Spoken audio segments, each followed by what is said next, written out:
Good? All right. Well, everyone, thank you for coming today and braving the awful traffic on the causeway this morning. I'm very excited to introduce Lev Looney. He is a fifth-year PhD student in meteorology and physical oceanography, working under both Dr. Greg Foltz and Professor Ben Kurtman. Before he joined us at the amazing Rosenstiel School, he studied at the University of South Carolina.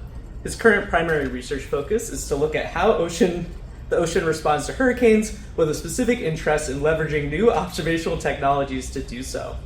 Outside of campus, Lev lives a very cool life. He can be found teaching people with physical and mental disabilities how to water ski. Otherwise, he enjoys biking, surfing, and traveling in general. So if we could welcome Lev. Awesome. Thank you. Good afternoon, everyone. Yeah, so my name's Lev, and today I'll be talking, I guess, for the next 45 minutes or so about observing and modeling the air-sea interface beneath tropical cyclones. So kind of before I get started, I want to give a little presentation roadmap, and kind of following a theme that I have this little Saildrone in that upper corner that will kind of be tracking as we go. So I'll start off with a background, talk about some of the modeling work that I've done and observations within TCs, and then some other work I've gotten involved with. So as the wind blows us down our road, the little Saildrone down the road, we have to get a little bit into the background. So on Zoom, this may be a bit laggy, but I guess for the people here, this is a video taken from one of the Saildrone explorers in a hurricane. This is in the Iowa Category 4 Hurricane Fiona. And looking at it, it's kind of crazy. It's not really a pretty video. It kind of shows what's happening at the air-sea interface beneath the TC. It's a crazy mixed area full of mixing, a lot of sea spray, a lot going on. And so kind of one of the goals of what I'm trying to do is look at how can we improve forecasts to kind of reduce the damages and deaths that happen from storms like this. And so the way we do that now is knowing what's going on, but also through models. And models have gotten pretty complex. This is one of the large eddy simulations, thanks to David Richter for sending me this. This is vertical velocity, running at a very high resolution, just a couple meters. And you can kind of see these different features happening. We can even take it down to even smaller scales and look at the surface, what's happening in the first half meter. So you can kind of see the wave field happening here. This is the horizontal flow, and these little droplets are simulated sea spray. And you can kind of see the complex stuff that's going on where it gets trapped in the troughs of waves and everything. So pretty complex environment, and modeling has gotten pretty impressive. So again, thanks to David Richter for sending me this. So I'll talk a little bit about modeling the cooling, what happens under the TC, but I'm not going to do it in nearly as complex of a way as those large eddy simulations. So first we hypothesized what really controls the amount of cooling. We thought there was 6 key things. First being density stratification. So as you get greater density stratification, you get a greater resistance to vertical mixing and therefore less cooling. There's temperature stratification. This is kind of our catch-22. With stronger temperature stratification, you also get a stronger density stratification, which acts as that resistance to vertical mixing and thus less cooling. And we're going to call that the mixing effect. Kind of counteracting that within temperature stratification is with stronger temperature stratification, you have much colder water just below the surface, and so you don't need as much mixing to significantly cool the surface. We're going to call that the thermodynamic effect, and we'll kind of break this down a little bit more later. Following along, mixed layer depth, the deeper the mixed layer, the deeper the mixing has to get to till it reaches the thermocline and really starts to entrain that cooler water. Maximum wind speed, this might be a little bit more intuitive of just the greater the wind speed, the more mixing. Translation speed, this influences the time the storm has to mix. Likewise, same to size. The larger storm, the more time the wind has to mix. So how do I plan on answering these? My big goal is to quantify which of these factors are the most important. So I'm going to use a one-dimensional model, so far less complex than the large eddy simulation that I showed earlier, where we can force the model with an ocean. We can initialize it with an ocean and then force it through time with an atmosphere. And so how do we change these different parameters? Well, we could change the density stratification by altering the temperature or salinity stratification. By modifying the temperature profile, we can change the temperature stratification. By modifying the temperature and salinity profiles, we can also modify the mixed layer depth. Max wind speed, here in a sec I'll show an animation, and this little red bar on that bottom graph is going to move across as time goes on. And so by changing that, we have a really simplistic, symmetric tropical cyclone. But as we change that y-axis, we can change the intensity of the storm, or the maximum wind speed. By changing the x-axis, which is time here, we can change the translation speed, and likewise with size. So as we play this through with time, you can kind of see as the wind starts to pick up, you can start to see the mixing happening, the cooling at the surface, the eye passes. There's some weird stuff in the animation, but you can kind of see how it mixes down and cools. Now, this is a pretty extreme case. This is a very slow-moving, large Category 5 hurricane going over strong temperature stratification, but really weak density or salinity stratification. But as with anything, models are great, but they're models. They're not the real world. They're the best guess of what we've got. So we want to compare it to observations. But as kind of a theme is, there's not enough observations in the subsurface to really get a full quantitative assessment of what's going on. And so we're going to use IB tracks for the atmosphere, and we're going to use SODA, a simple ocean data assimilation reanalysis, to look at what's happening below the surface. And we're just using that for the pre-storm conditions. And so if we compare kind of the range of what we put into our model, which is in red, to what we see below TCs and ahead of TCs, which is in green, really if you focus below about 150 to 200 meters, those lines match up very well. The shading's one standard deviation.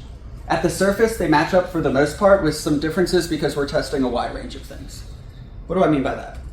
So if we look at the different input parameters that we put into our PWP model, and then also comparing to the distribution to what we see in the observations, we have the PWP are our inputs in black, and the 3 different basins are in the different colors.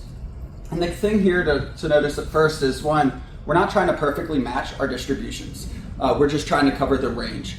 The other thing you may notice is temperature, salinity, and density stratification kind of all match pretty well, but mixed layer depth, max wind speed, and translation speed have this kind of funky uniform distribution. And that's because what we originally input into the PWP model is that uniform distribution, but because things like temperature and salinity stratification are affected by mixed layer depth, you don't get that same uniform distribution across. 34 knot wind radius is what we use to look at size, but it is influenced by max wind speed as well as radius of maximum winds.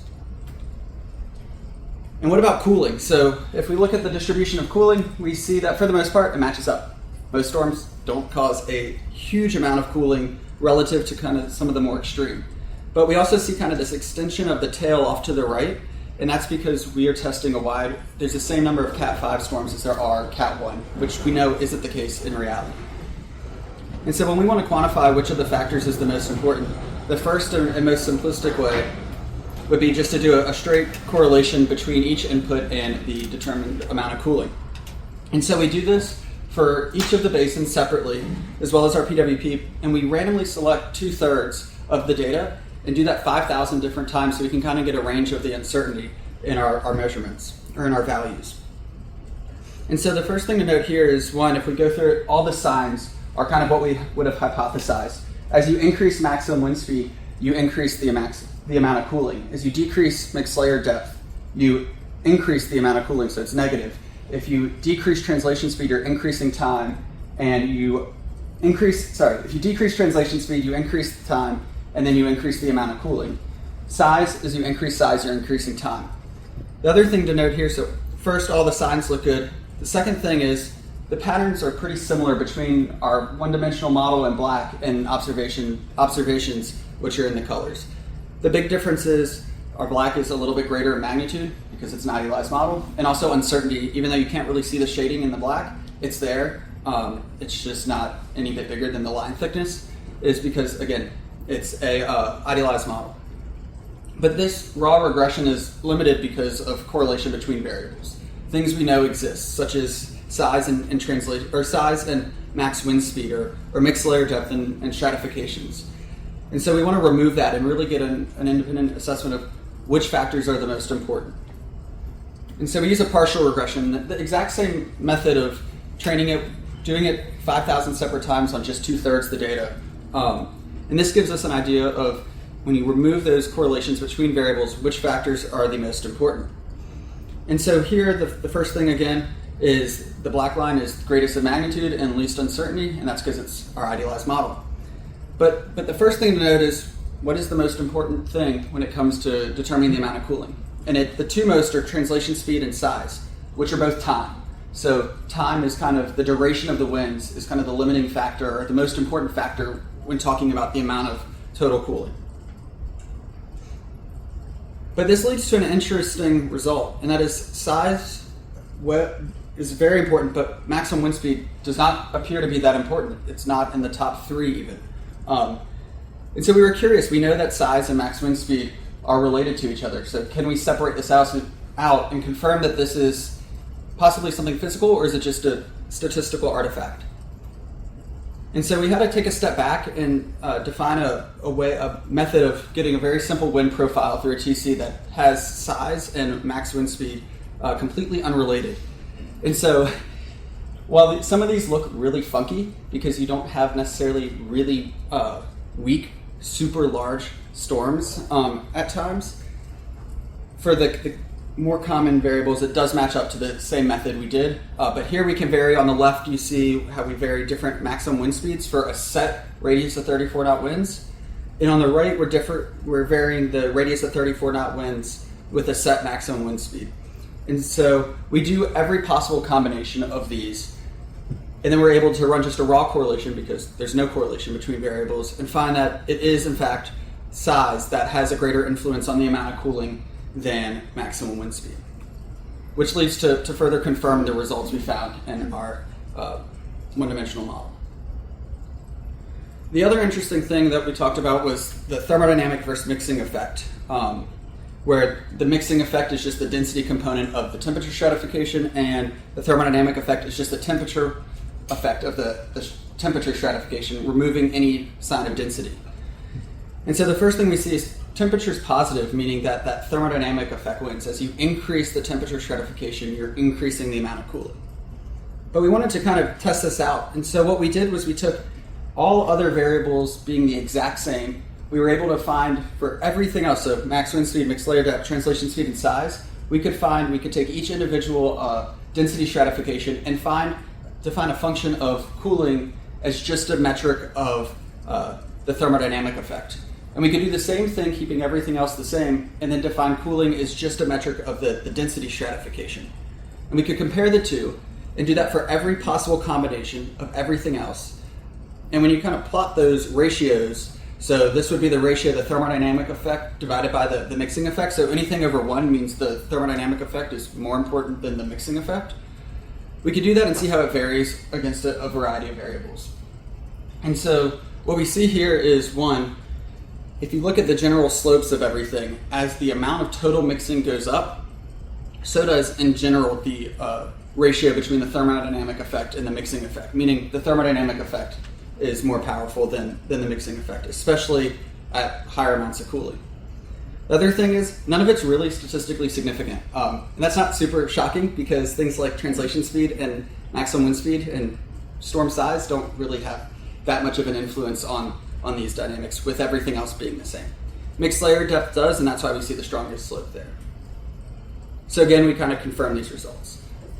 We'd be remiss if we didn't talk about predictions. So can this be used at all to create a really simple statistical prediction scheme that has any bit of skill whatsoever? Not the best one by any means, but can it be used to show some type of relevance in terms of predictability?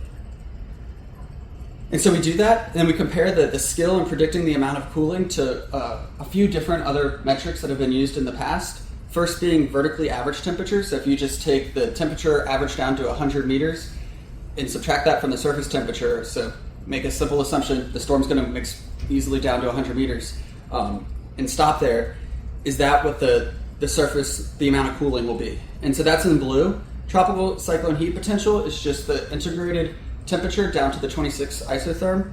Dynamic temperature is something that's come into play a little bit more recently, where it is it's a vertically average temperature, but that depth depends on a few different factors, such as the density stratification and some tropical storm characteristics. And then our simple regression, multivariate linear regression model is at the top in black. And so we're not saying by any means it's the best, but it does pretty well, and it kind of shows the importance of the separation between the green and black versus the magenta and blue, that tropical cyclone characteristics need to be included when talking about the amount of cooling. And we are also curious, does this change with time? So can we look and see if we kind of use the same method that the National Hurricane Center uses for their cone of uncertainty, if we train it, this linear regression model, with 5 years of previous data, how does it do predicting the next year? And so that's kind of shown as you go through time here. And if anything, we'd expect maybe some positive increase, but we're using the same reanalysis. The only big difference is what you see in the bottom right, and that is Argo fluids. So the assimilated ocean profiles increases through time. So that could make that the reanalysis is more realistic, but we wouldn't expect anything crazy. So from this first part, some of the key takeaways is, one, duration is the most limiting factor, or the most important factor when talking about the amount of SST cooling.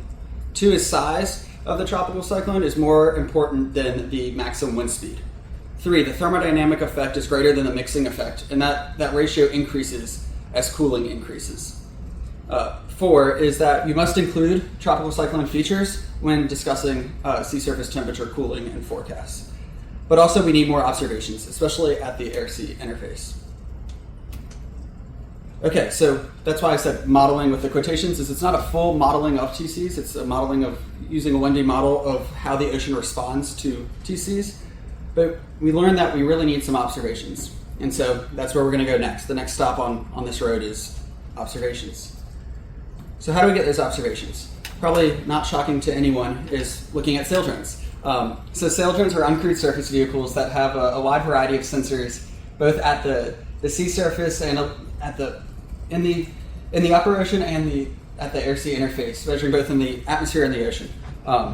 They get things such as wind, temperature, humidity, pressure, and things in the ocean such as ocean temperature and salinity, as well as ocean currents. And they can be controlled anywhere in the world. They're uncrewed and are remote. And to get an aspect of the size, you can see a picture of me next to one on the right. So they're about 23 feet long, about 10 feet high.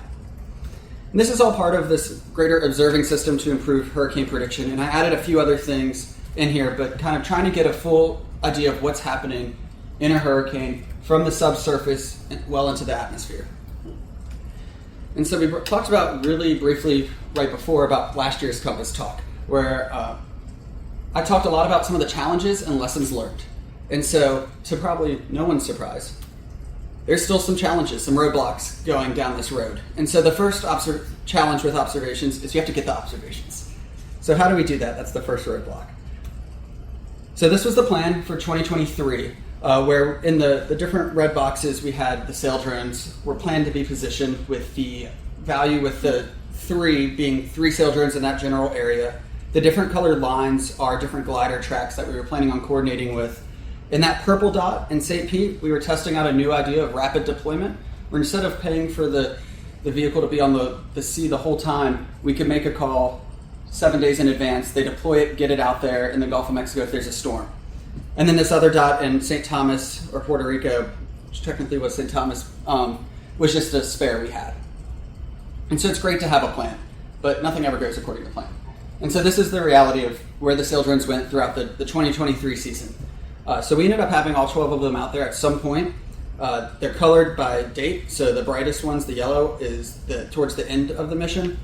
And so you can see, really we were isolated a lot around St. Thomas, Puerto Rico, and northward. So yeah, that was kind of where we were at. And so our highest priority is observing TCs. And so fun fact about this video, it was taken during Hurricane Tammy. And unfortunately you can't see it, but there's a P3 that was flying exactly overhead at the same time of this video.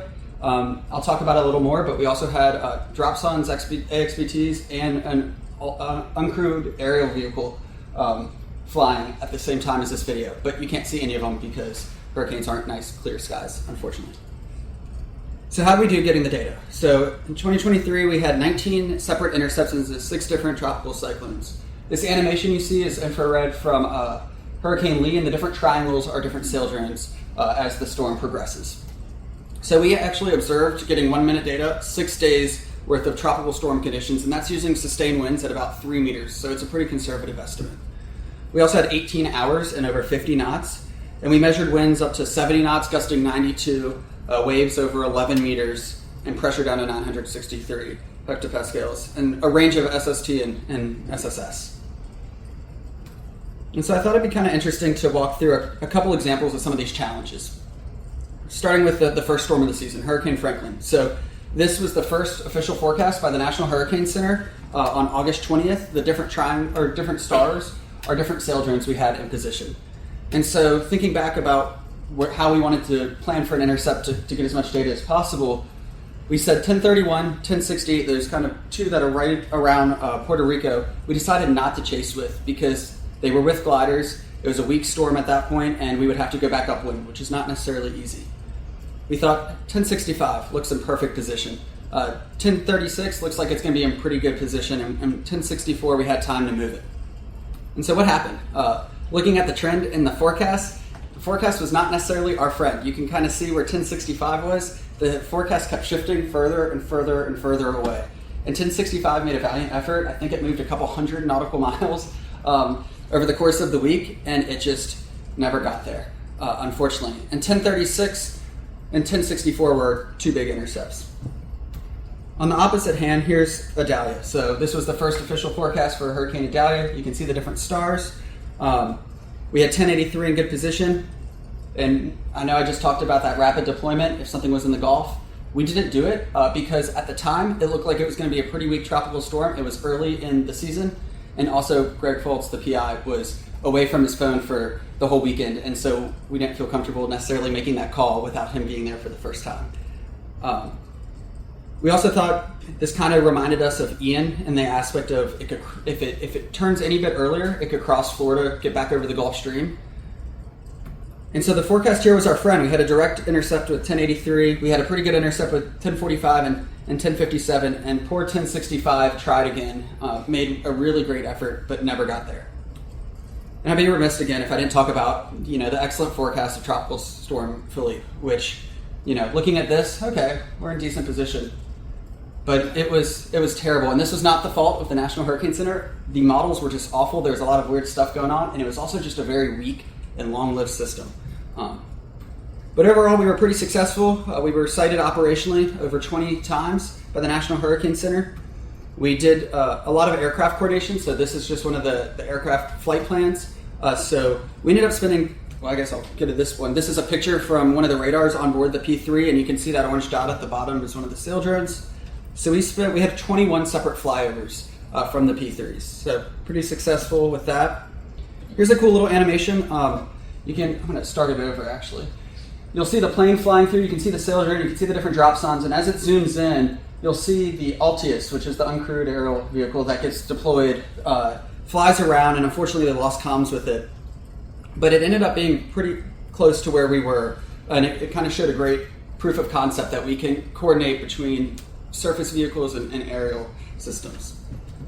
We also coordinated with satellites. I'll talk more about this in a little bit, but here's an example of one of the synthetic aperture radar images taken in terms of their derived wind speeds. And so we will do some comparisons with that. So overall, this map kind of shows a few of the coordination efforts we had and successes. And it's pretty chaotic. We had a very successful season in terms of getting data and coordinating. Which leads, so we break through that first roadblock of we're able to get the observations, but now how do we trust these observations? This is a new system in very extreme conditions. And so we need to validate these measurements. So that's what the next few slides are going to be spent towards doing, is looking at a lot of the comparisons we've done. And these comparisons aren't necessarily as straightforward as one would think, because every platform measures something slightly differently and has its own bias and issues. So I'll start with some extremes, dropsons. We had 37 dropsons splash down within 50 kilometers. And here you can see on the left is the dropson wind speed on the y-axis, and the Saildrone measured gusts on the x-axis. And we use gusts because dropsons aren't measuring a sustained wind speed, they're measuring point measurements as they fall. And the few outliers are center drops, which is expected because in the center, even if we're close by, if we're in the eye wall and the dropson's splashing down in the center, they're going to get really calm conditions. We're going to get much higher. And this is in an area that there's a lot of gradients. So one of the next steps, I suppose, for this is putting everything in storm relative distance from the center. Dropsondes also are great at measuring pressure. And so looking at the splashdown pressure, pretty good overlap in terms of that red dashed line is the x equals y, the line of perfect. So we can also look at the outliers and find that they're also center drops. In terms of synthetic aperture radar, like I said, we had 35 separate instances of where we could do a comparison, a direct comparison. And so we do that. We use Saildrone measured gusts because we're using the SAR image that's down to 500 meters resolution. And so it's a little bit higher than that of the 3 kilometers, typically what they've been using for sustained. And so we see that for the most part, it does pretty well. The big difference is there's a slight positive slope. So as you get to the higher wind speeds, the SAR derived wind speeds are a little bit higher. And that's likely because I haven't adjusted to 10 meters yet, which I just haven't had time to do. But as we adjust the SARs for 10 meters, we're measuring at 3 meters. And so the biggest increase will be at the higher wind speeds. In terms of gliders, we spend a lot of time with gliders. And so one of the really cool things we were able to do is during Tropical Storm Ophelia, we put a Saildrone in the Gulf Stream. We were off Florida. It shot up the coast, but ended up meeting a Woods Hole glider right as Ophelia passed over the Gulf Stream and made landfall in North Carolina. And we were able to cross the Gulf Stream front while sitting pretty close within 10 kilometers of that glider. And so here you can see on that top left the distance apart. And on the top 2 right panels are the different ADCP measurements. And so you can kind of see where we crossed that Gulf Stream front. On the bottom left is our wind speeds, and on the bottom middle and bottom right are the glider measured temperature and salinity profiles. This glider also had dissolved oxygen and chlorophyll, which I don't have plotted here, but also is very interesting. One of the other big things we did was with moorings. So we spent 103 days. Moorings give 10-minute measurements within 10 kilometers of a mooring location where their anchor location was. And so here we can compare the different mooring measurements to the Saildrone measurements. And at a first glance, everything looks pretty great. The few outliers is one, temperature. And so after investigating temperature, this kind of point that sticks up at the end is likely due to there was one mooring that we started all our comparisons with right off St. Thomas that we found to have an extremely high biased, or not extremely, but a high biased air temperature. And so because all the Saildrones that were deployed out of St. Thomas did calibration or coordination with that at the very beginning, that is likely why this is here. The other one is relative humidity. And the ongoing theory right now is that with relative humidity, it's pretty great until we get into tropical storm conditions. And then all the sea spray, all the salt starts to clog the sensor, and we end up we get really dry conditions following a TC. The other big one is air pressure. And so this has been a big cause for concern. The Saildrone data, there's an ongoing project to assimilate it into NOAA's operational models, but they are concerned because of this air pressure. It shows that you can kind of see these different lines where there's this offset or bias between different Saildrones and moorings. And so we wanted to investigate that a little more. And so we took pressure from a variety of different instruments. So on the top left is station or NDBC or moorings. We get all the data from NDBC, but NDBC, the National Data Buoy Center, does not maintain all of these stations. They host the data. Drifters, ships. So ships, I guess the first thing you notice is there's a lot more variable with ships, and that's because they're volunteer observing ships. They're not perfect. They're not necessarily scientists on board. And so there can be a lot of drift and a lot of issues with that. And then spotter. So this is a type of drifter made by SOFAR that they can deploy, and it measures mainly waves, but also some of them have barometers on board. And so when looking at everything besides stations, and I guess the top is everything within 10 kilometers, and the bottom is everything within 25 kilometers. And when looking at everything besides these moorings and stations, for the most part, there's statistically no difference between the Saildrone measurements and these other platforms. It's really just these stations. So can we break this down? These Saildrones provide a great opportunity where we can take the same Saildrone and send it to a bunch of different stations, but we can also take a bunch of different Saildrones and go to the same station. And so this plot shows a lot, but what it really shows is if you break that pairing up. And so on the x-axis, the top again is 10 kilometers, the bottom is 25. So just choose one. The story's the same. I just included both.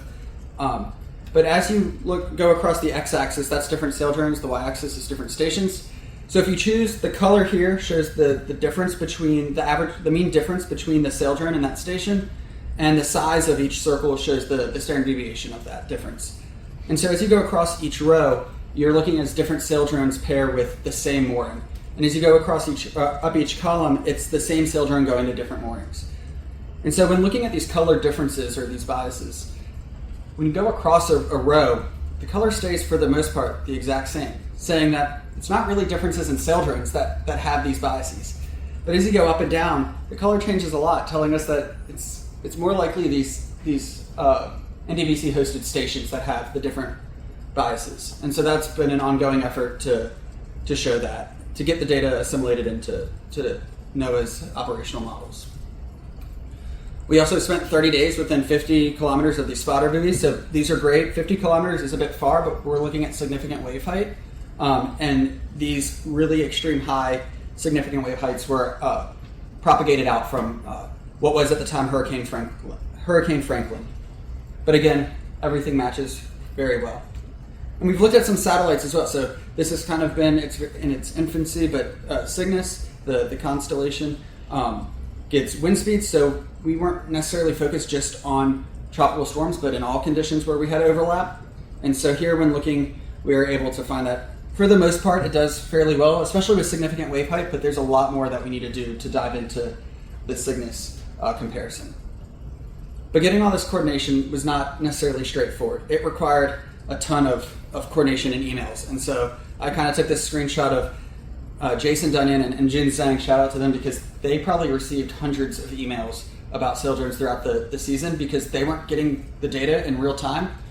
So we had to shoot out emails with the updates of positioning.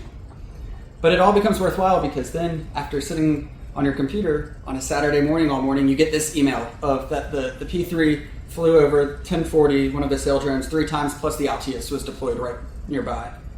And then you're able to look at the flight chat and see where they're discussing that the Saildrone is in the eye wall, and then how they're planning to fly over. They flew over as we entered the eye, so that was kind of exciting. And they did a super combo drop, so with 2 different drop sons and an AXPT. And so far, the analysis with AXPTs look very promising. It also required a ton of coordination in terms of between the team of putting the Saildrones for intercept. So we had a WhatsApp group just of a few of us for kind of the mission plan. And so I downloaded all the data and looked at a running 24-hour mean of the number of texts sent. And what's interesting is you can kind of see these peaks, and they match up perfectly with different storms, with a strong start, and then everyone got pretty tired by the end. So a lot of texts sent, and it was not a 9 to 5 to get this. It was 7 days of the week, and also all hours of the day. There was at least a handful of texts sent, with the majority of them being from about 6 p.m. until midnight. There's also the issue that data was not going to operational centers, such as the National Hurricane Center, and so we had to send out emails every 3 hours when they had advisories present to get the data over to the National Hurricane Center. So here's an example of one of those emails. This is something we're working on now. We believe it's not going into AWIPS at this time, but we're hoping that we will have it up and running by the beginning of this season. So there's a handful of people that did this, and then eventually I ended up writing it up to become automated, because waking up every 3 hours was no fun. Perfect. So we broke through that second roadblock. We were able to validate the measurements, but it's great to have these measurements. It's great to know we can trust them, but now we have to do some science with them. And so one of the things that we've been looking at, and I've been looking at as well, is the gust factor. And so there have been previous studies that have shown as you increase the sustained wind speed, the gust factor may actually drop. And it's my understanding that the National Hurricane Center currently uses a gust factor of about 1.15 or 15%. But there's ongoing concerns is gusts do a lot of the damage over sustained winds, or can do a lot of the damage over sustained winds as these storms make landfall. And so the Saildrones, we get 20 hertz wind speed. So we're able to go and find what the gust is, as well as the sustained wind speed, and find out what that gust factor is across the range of conditions. And that's what you see here. We ignore everything below 5 knots, because when you're at 5 knots, a change in the gust of 1 knot explodes this gust factor. But you can clearly see that there's this increase in the gust factor as you increase your sustained wind speed up to about 1.3. But this is the average.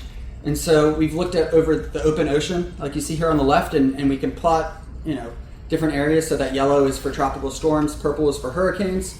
And then John Kaplan and a group led by Mark DiMaria are looking at it over land as well.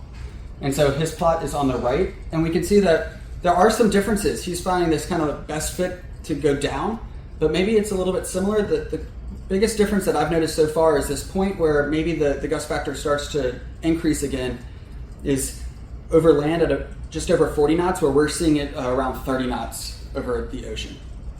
And so kind of one of the ideas is what controls this gust factor. And over land, there's a variety of things such as surface roughness, but over the ocean, surface roughness is a thing, but it gets a little bit more complicated because as you get into the highest wind speeds, the ocean kind of almost starts to flatten out because you get into this regime of where it's just sea spray everywhere and waves breaking.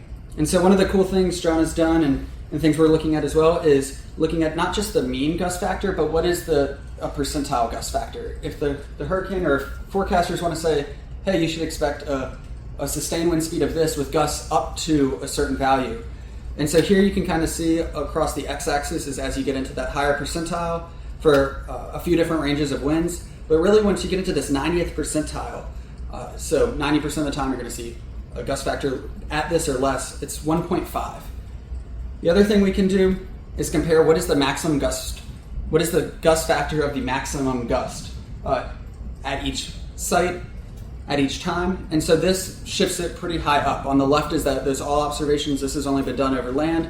And on the right is that maximum gust factor of about 1.5. So again, much higher than the 1.15 that's being used now. And the goal of this is not just to give one number. That's very simple. It would be nice, but to be able to model this. And so in the black dots here are the modeled or the observed gust factor over land, close to landfall location. In red is the raw half-speed gust that has been parameterized, and thanks to Andy Hazelton and everyone else for giving this figure and running the model. But as we tune the model a little bit, you can kind of see this blue is the tuned gust factor coming out of that, and it matches much better with the observations. Kind of going back to some of my original research on the ocean's impacts on hurricanes, this is Hurricane Idalia. So you can kind of see that gray line is the path of the hurricane, and that red or that magenta circle is where Saildrone 1083 was, and those two green triangles are where there were two Argo floats. This background map is sea surface salinity, so there is a very large and very extended out freshwater plume in the Gulf of Mexico as Idalia was coming to make landfall. And so we're able to look at through the Saildrone the wind speed, time series of the wind speed, but also the salinity and temperature, as well as currents. And you can kind of notice that here where let's see if I can do it with my mouse. Right here where the storm passes, we see that pre the eye of the storm, there's really not much cooling. And then it continues after, but there's a huge increase in salinity at the beginning, kind of hinting at this barrier layer prevented a lot of cooling at the beginning of the passage of Idalia. But we can use that one-dimensional model that I looked at in the very beginning to see how realistic this is. And thankfully, we have two different Argo profiles ahead. We actually have four. I'm only plotted two. But the Argo profiles, so in blue are the temperature and in green is the salinity. And you can see there's a 10-meter thick barrier layer where you have this massive change in salinity just below the surface where you still have constant temperature. And so when we put these profiles, we can put these profiles along with the wind speed that we measured from the Saildrone into our model. We can determine the amount of cooling, but then we can also artificially remove this barrier layer, make salinity stratified all the way down, and see how that barrier layer influenced the amount of cooling. And so we can do it for the two different Argo profiles, and we see that about 0.6 to 0.75 degrees of cooling less because of that barrier layer.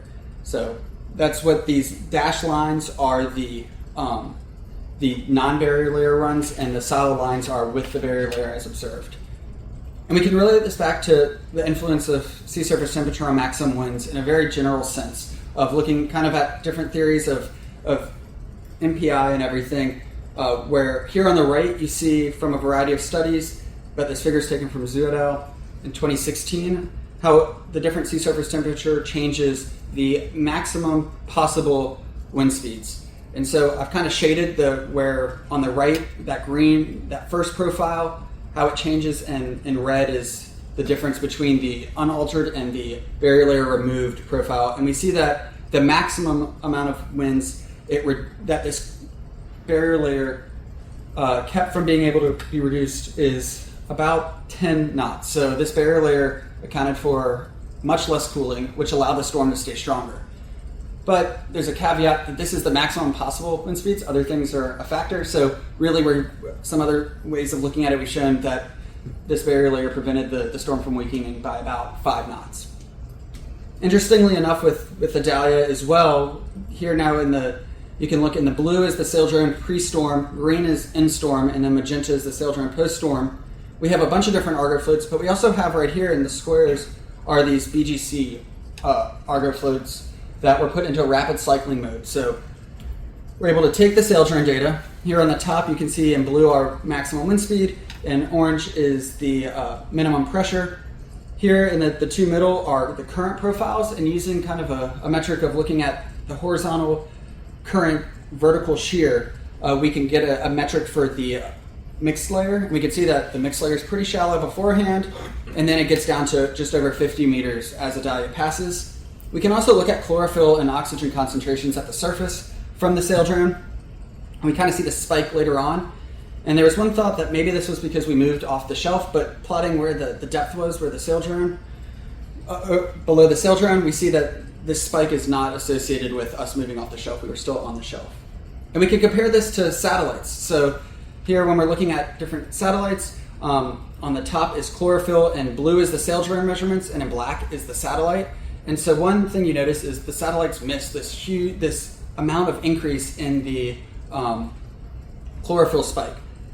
They get a general sense of what's going on with salinity, but they're still missing this big decrease as the storm passes over, and they're really missing this immediate response of temperature. And that shows kind of the importance of getting these higher resolution things measured, ocean features measured, because satellites can miss them. And this is the case for Hurricane Sam. So this is a paper that came out recently, Chiotti et al., I think January of 24, where we can look at Hurricane Sam. We had a direct eyeball intercept, which you can see kind of in the different graphs here. On the right, you can see the brightness, and you can see that dot is where the Saildrone was. You can see that the PAR, which is in purple here, spikes as pressure drops, telling us we actually went through and into the eye where it got clearer. And looking at we can look at the different wind speeds and also the temperature, air temperature, and everything. We can get a measurement for the latent and sensible heat flux, which in Hurricane Sam exceeded 1,200 watts per meter squared. So pretty typical of major hurricane, but that's still a ton of energy transfer. And interestingly enough, with Sam, we were able to look at some of these different models. So HWRF, how they missed this subsurface warm feature. And so here we see SST actually increased at the beginning of SAM, where all of the predictions had the SST decreasing. And if you relate this back to the enthalpy flux, you can see that it missed by a magnitude of about 100 to 200 watts per meter squared from SAM. The models missed that. And what's really cool about this isn't just the case in tropical cyclones. We had a Saildrone out in the winter that measured a cold air outbreak in the Gulf Stream, and we had a latent heat flux of nearly 1,000 watts per meter squared, and even a sensible of about just over 200 watts per meter squared. So a pretty massive heat flux even in the winter, primarily driven through the massive change in temperature. So kind of going back to this with this big chlorophyll spike, one of the interesting things we were curious about was this chlorophyll spike just kind of a push of water as it came down from that freshwater plume from the Mississippi? Was it associated with that, or was it actually from mixing from a Dahlia? So we're able to look at the satellites, and we can use satellite altimetry on the left and get an idea for the geostrophic currents. And then we can look at the chlorophyll amounts from the satellite in the second from the right panel and get an idea of the evected amount of chlorophyll coming down. And we found that it wasn't that much chlorophyll that was evected. It's missing where that little S is the Saildrone. It's kind of that evected amount is missing where the Saildrone was. So that spike we saw is likely due to mixing. The other really cool thing with the BGC Argo floats is there's a study we're doing right now of how the nitrogen and oxygen relationship changes as the storm passed over. And we're finding that it's very similar to that of a cyclonic eddy. Now I'm running low on time. I wanted to bring it back to these large eddy simulations. So I didn't, unfortunately, get the animation for this in time. But here you can kind of see just a snapshot of the horizontal winds from one of these large eddy simulations. And you can kind of see these really interesting features that I believe may be associated with kind of these atmospheric boundary layer rolls. And so I was curious, can we simulate where a saildrone would be, look at the very high-res wind data, and can we see kind of some type of signal that kind of would match if you simulate where a saildrone is in here? And so looking at high-res 20 Hz frequency winds from the saildrone, we can break it up into the different components or just look at horizontal winds. And the first thing, I kind of had a rough algorithm that detected peaks, is this big peak in the W, which happens to coincide almost exactly with the significant wave, or the dominant wave period. And so there's some ongoing work to see, is this from the waves themselves, or what really causes this huge peak in the vertical wind? And I should mention that saildrone motion is corrected for and accounted for in these winds. We also see kind of these spikes in the horizontal winds, right, over 0.1 hertz in frequency. And from what I was reading about, that could be kind of associated with these boundary layer rolls, but more work needs to be done. So quickly, I'm just going to talk about what's ahead, because looking at sea surface temperature plots and the INSO predictions recently, it looks like there is an increasing chance for a possibly busy season. And so we're planning on having more saildrones out there, hopefully. So this is a map where the different dots are where the different saildrones were. We're going to not do the rapid deployment. It ended up taking so long. We needed to give 10 days heads up before they could do a rapid deploy, and that is a lot of time, and there's a lot of unknowns with TC forecasts. The two purple ones are going to have PCO2, hopefully, sensors on board. And so, yeah. So we broke through the roadblocks. We got a lot of observations in TCs. So briefly, in the last couple minutes, I'm just going to mention some of the other work I've been fortunate to get involved with the first being CHAOS. So this is I believe a GOMO-funded program, or was, but now it's not funded, but it's the Coordinated Hurricane Atmosphere Ocean Sampling. And so it's a team of us, and the goal is to make this picture a reality, that coordination that I've talked about earlier, make it as realistic as we hopefully can, and coordinate as many of the ocean platforms within extreme events as possible. And so it's across a bunch of different NOAA line offices and a bunch of different communities as well. The other thing I've been really lucky to get involved with is the Tropical Cyclone Exemplar. So this is a GOOSE program, an ocean observing co-design, where the focus is observing the ocean beneath tropical cyclones. And there's kind of these 4 different pilot regions, and if anyone has questions, I have a very general understanding of why these were chosen. But I've been very lucky to get involved, especially in this West Pacific and marginal seas, where we're going to South Korea in June to meet with different scientists over there to discuss how we can kind of work together, and also the Western Caribbean. And lastly, through OASIS, which is the Observing Air-Sea Interaction Strategy, I've gotten involved where we're heading a paper that's kind of a community paper of uncrewed surface vehicles, how we can use them, so a new frontier for uncrewed surface vehicles, USVs, in the global ocean observing system. So not just saildrones, but how can we work as a scientific community to really kind of drive the progress for these USVs. So with that, I will take any questions, and our cloud has pushed the saildrones to go right off into the sunset with questions from a picture taken from a saildrone. So, thanks.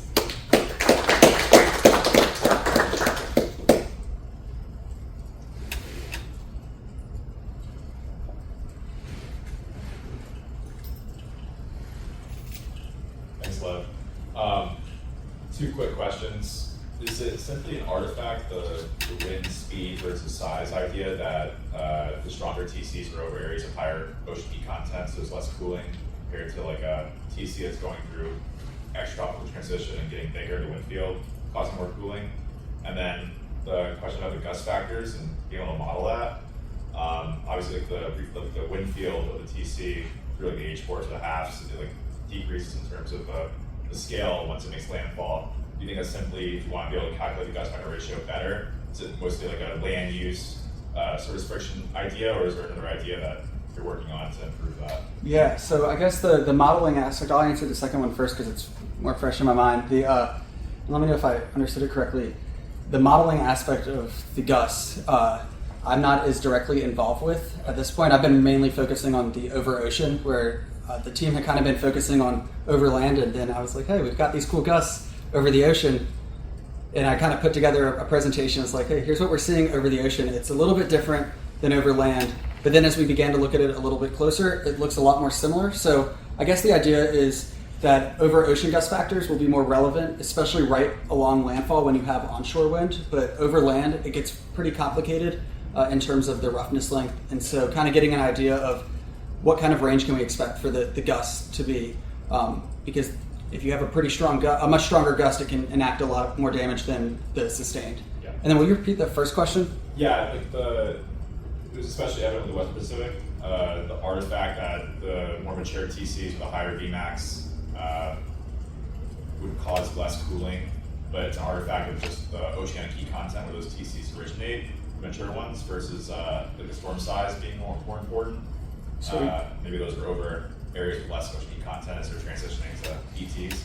Yeah, that's a great point. So I guess one of the goals of using the partial regression is to separate out the impacts of the ocean with different ocean components with these different relationships. But there's definitely a lot more things at play that can control the overall size and dynamics of the TC. So it could totally be something like that, but there have been a good handful of studies that as you get stronger storms, they're more, in a general sense, getting larger as well. But that's a very basic assumption right there that has a lot of caveats. Sure. So hopefully that answered the question. Yeah. Thanks. I see Nick Shea has a question or his hand raised. Yeah, nice talk, Lev. Thanks. I do have a question, however, about thermodynamics versus mixing. You ran PWP, which basically includes Richardson number instabilities. And I think you're claiming that the thermodynamic effect drives more cooling than vertical mixing? So I guess, yeah, that's my apologies. No, that's not what I'm claiming. The thermodynamic effect is just the temperature stratification with the density component of that stratification removed. If that controls, so it's not physically based, if that makes sense. It's as you have stronger temperature stratification, that influences the density as well. So it's all going back to vertical mixing. We don't have any heat flux going on because that isn't one of the dominant factors in a general sense for sea surface temperature cooling. So the thermodynamic effect isn't thermodynamics, it's just the temperature component with density removed. Does that make sense now? Or answer the... It makes a little bit more sense because some of these characteristics like temperature, density, mixed layer depth are all integrated into shear-induced mixing, if you will. Yeah. In the Price-Weller-Pinkel model. One other question. Mm-hmm. I noticed that you had a comparison with SAR. Yeah. I can jump over to that. Some folks look at the SAR imagery, including Roland, in high wind conditions, and I thought the SAR actually begins to saturate right around 35 meters per second.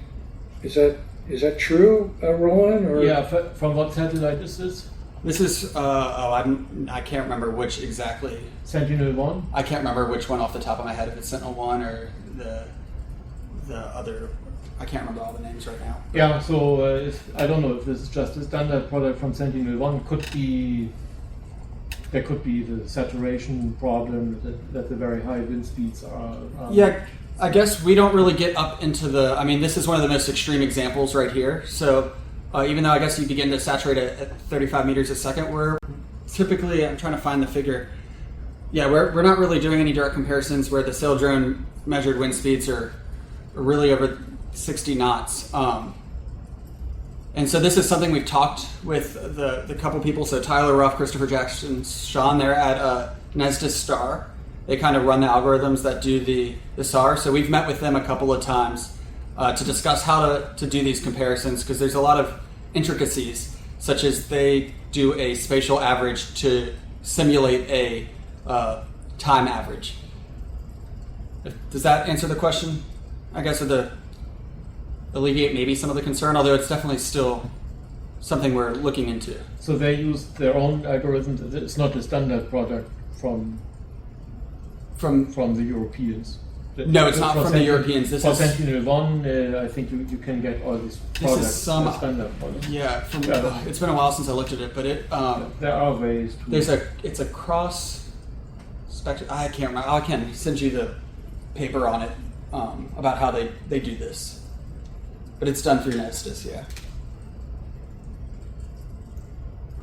Is there any move to put, say, a thermistor chain on the Saildrones? That would really help. Yeah, I mean since you have an ADCP. Yeah, that would be huge.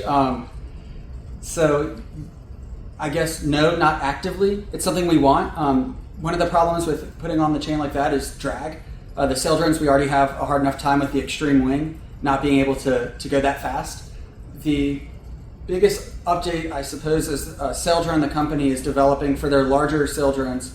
They have a winch on board, so they can do a CTD, but they don't have it designed yet for the smaller Explorers that we use. And then, of course, they don't have the extreme wing designed for the larger hulls. So we're stuck. They know it's something we want. We don't have it yet, unfortunately, because that is one of the things that would be really nice. The other big thing, I guess, that is probably closer to reality, I would think, is sea spray. PMEL is trying to develop a new sensor to measure sea spray at the surface, because kind of getting an idea of what the sea spray really looks like and some quantitative estimate for droplet size and everything would be also very useful.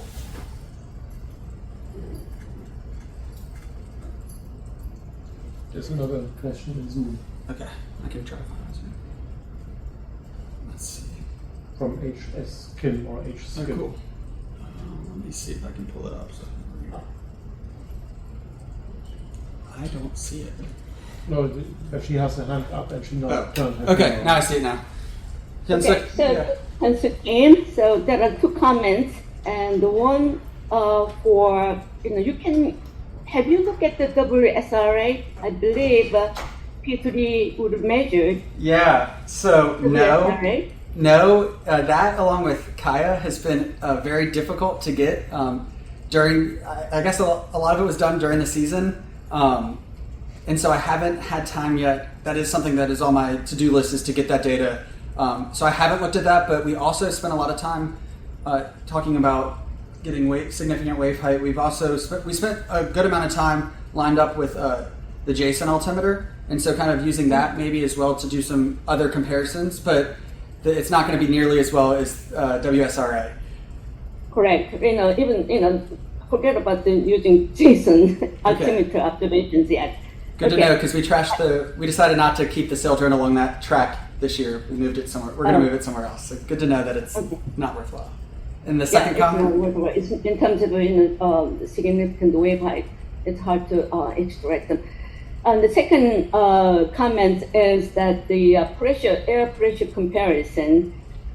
When I look at the Saildrones, there are definitely semi-diurnal variations caused by atmospheric tides. Have you looked at that variation in the mooring site? No, I haven't. That would be pretty easy to do, though, because I've got all the data downloaded on my computer anyway. Yeah, it is. Okay, yeah, I could definitely do a comparison of that and kind of see if maybe you don't have to be as close by to do a comparison and see what the ranges are like and if that's different. So far, what it seems like is depending on the Saildrone or depending on the mooring, it's a pretty constant offset, even into extreme conditions. So we had one Saildrone next to one of the stations, so it seems like it's just possible drift of the sensors, especially on the station. We should know a little more. I don't know. When you look at this, figure A, there are two lines. If you look at closely, and one is Oh yeah. not the scatter plot here. Yes, yeah. So one is close to the dashed lines, and the other group is below Yeah, those are totally. If you base it off of the station ID, it separates out those two completely.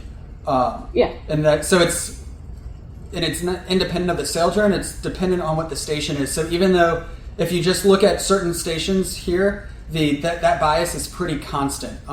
The standard deviation is much smaller than that range. So if you look at one of these stations that has like 41052, for all the Saildrones, if you look at a time series, it's almost a constant offset throughout time. So, okay, the constant offset, and also, I think it's better, really, I recommended to look at the, just only one day and then see that semi-diurnal variations, whether, NDVC sensors misses, too lower part minimum or, too much estimate in the upper maxima too. So Yeah, that's a great idea.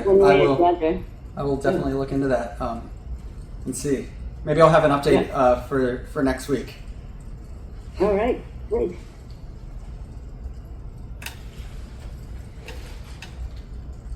No further questions? Then let's thank our speaker again. And I hope to see you all again on Friday when Paloma will give her student seminar and Lou Brothermont and Hope Elliott.